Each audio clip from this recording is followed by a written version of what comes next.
Hello. Okay, so let's get right into this because this is, as I said, a part 2 to last week's episode about skin picking and my journey with that. And this is more actually to do with the things that I sort of mentioned but didn't go into depth on, which is more how, not about the journey of the skin picking and the psychological ways that was, or the psychological causes for why that was manifesting, but this is more about the health side of things and the skin health initially, but in general health, physical health journey that I went on tangential to that. So why I want to talk about this in this context is that skin picking was kind of my little addiction. Still is at times. But what happened then simultaneous to that was when I went down the road to try and heal my skin by eliminating foods, by going on diets, by trying these lifestyle changes, I went to an extreme of health dogmas that I'm still trying to unravel today. So in eliminating all those things and in trying all these different things, I was like at all times trying to pay attention, trying to remember, trying to adhere to a 500 bullet point list of rules of what I could not or could eat, at what time, how, all of these lifestyle and particular nutrition rules. What a damn straitjacket that was. Still is sometimes. As I said, I'm still trying to be kind with myself about all those things. I mean, I could even go as far as to call it a eating disorder, but I don't like to come at it from that perspective. It doesn't help me to label it that, if that makes sense. But the reason why I call this episode Lessons from Coffee and Cigarettes is that coffee and cigarettes are two of the most demonized things, habits, if you want to call them that, in the world. And coffee in particular was an interesting one because my whole family drinks coffee, always has. My mom, my grandfather in particular. And I, in going down this health road, judged them big time. I was like, how can you drink this thing that has been shown to give you the jitters and give you anxiety and even have mold in it, and at one point and that was just the surface of it. I felt like they needed coffee in their life to get by. Cigarettes was an interesting one because also my grandfather smoked for a long time at one point. My mom tried it at one point, even though not very seriously.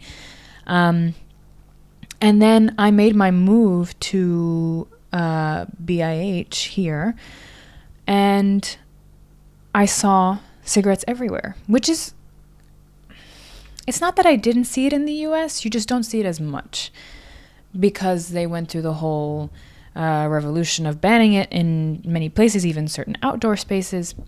Whereas here, I would just go into cafes and on the street and I would just see it everywhere. And I hadn't seen that since I was really, really young and living in Italy. And even then, because of who my mom and I spent time with, I didn't see it around that often, to be honest. But so when I saw it and I moved here and I saw it as often as I did, I couldn't put it in my head. I was so judgmental from the perspective of, how the packet says that it will kill you. And yet you buy it. You use money to poison yourself. I couldn't compute it. But at one point I started to notice that those judgments were actually getting in the way of me connecting with the person that I loved. Or people that I loved.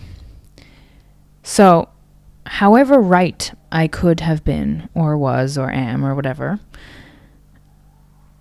it was actually, this judgment was my manifestation of a fear of losing that person, which had nothing to do with the thing.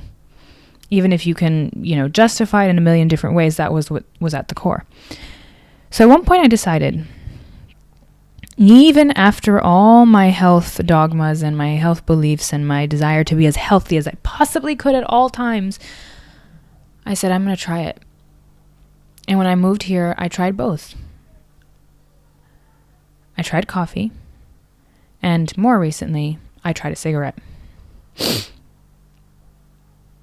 And now I drink coffee regularly. I don't smoke regularly. In fact, not at all. I think I had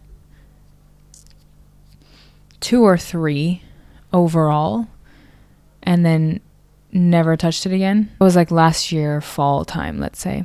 And now I am a regular coffee drinker, and I'm not a smoker at all. I think I tried 2 more after the first one and then just never did it again. But just because wasn't really interesting to me. It didn't feel good in my body. I just didn't feel anything in my body, if that makes sense. It didn't add anything. But the coffee, at least, has become a part of my daily routine that I absolutely love. I love brewing it here at home. And I say brewing liberally because it's not a very complicated process. But I just love the smell of coffee. It reminds me of my grandfather. I don't think that coffee here is as, if at all, moldy as in the States. And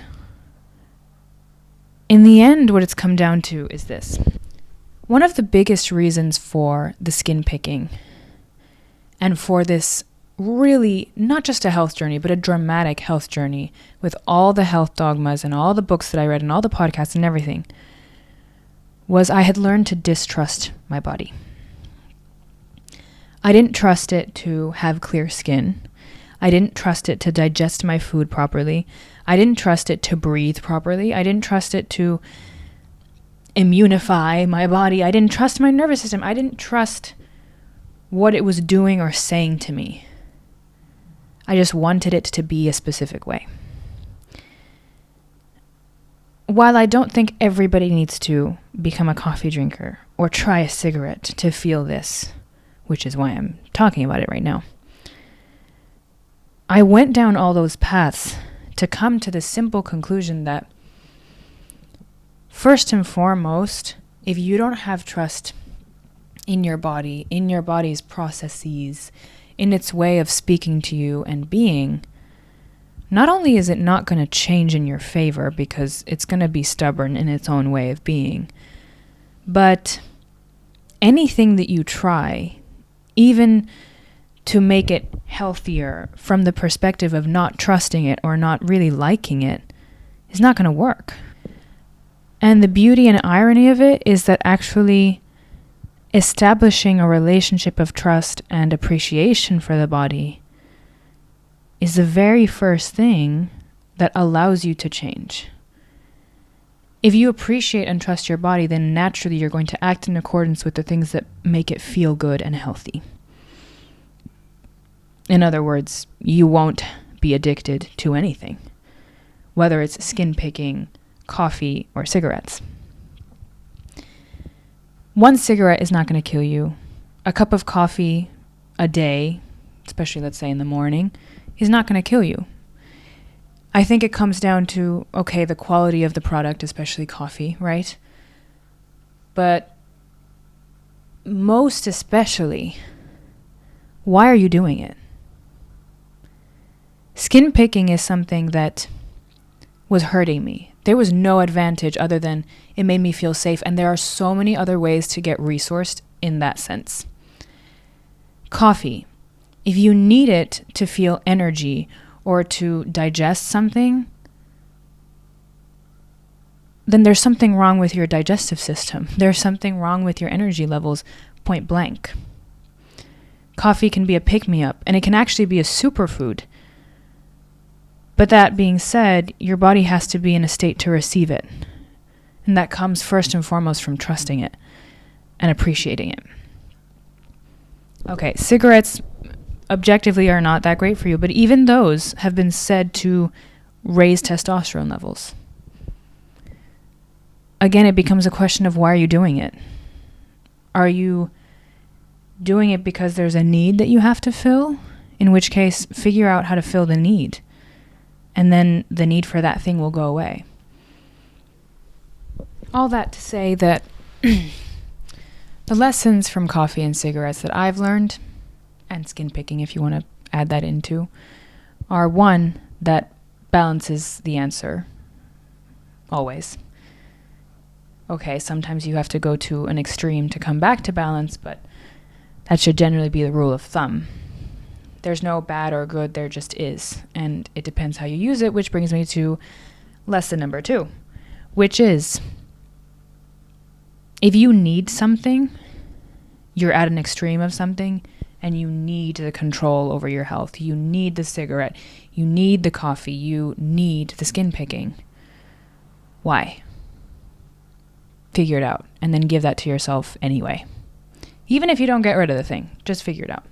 And then number 3, which is the culmination of all of the lessons, is listen to and live in your body.